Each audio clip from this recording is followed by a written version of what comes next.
জেলখানার সম্পর্ক, জেলের বাইরের সম্পর্ক।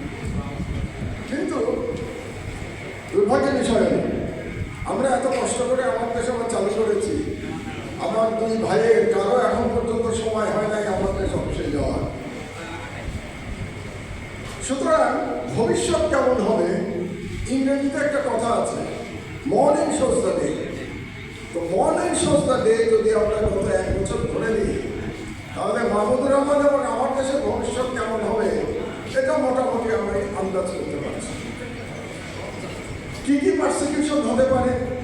একটা সহজ পারসিকিউশন সরকারের মধ্যে থাকে, বিজ্ঞাপন বন্ধ করে দেবে।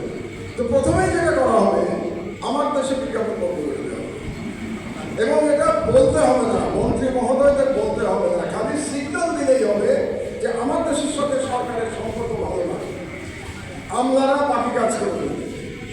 শুধুমাত্র এই সিগন্যালটা দরকার যে আমার দেশের সাথে সম্পর্ক ভালো না, আমলারা সব বিজ্ঞাপন বন্ধ করে দেবে। যেমন আমার কলিগরা জানেন, 2008 থেকে 2013 সালে কোনো সরকারি বিজ্ঞাপন আমার দেশ পায় নাই।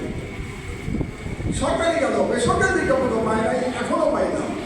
আপনারা অবাক হবেন শুনলে, মতি ভাই নিশ্চয়ই জানেন যে এই মুহূর্তে আমার দেশ সেকেন্ড সার্কুলেশনের 2 নম্বর, প্রথম আলো 2 নম্বরে আমার দেশ। অথচ আমাদের টেলিফোন কোম্পানিগুলি গত 7 মাসে একটা বিজ্ঞাপন আমাদেরকে দেয়নি। কেন দেয়নি? কারণ এই বিজ্ঞাপন কন্ট্রোল করে আওয়ামী ক্রেতারা কন্ট্রোল করে বিজ্ঞাপন। সেই কোম্পানির নাম এশিয়াটিক। এশিয়াটিকের মালিককে আসাদুজ্জামান নূর। সুতরাং আসাদুজ্জামান নূর যে বিজ্ঞাপন কন্ট্রোল করে, সেই বিজ্ঞাপন আমার দেশে পাওয়ার কোনো সুযোগ নাই, এটাই বাস্তবতা।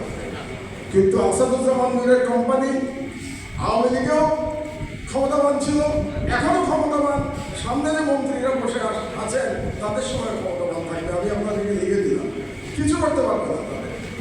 এটাই হচ্ছে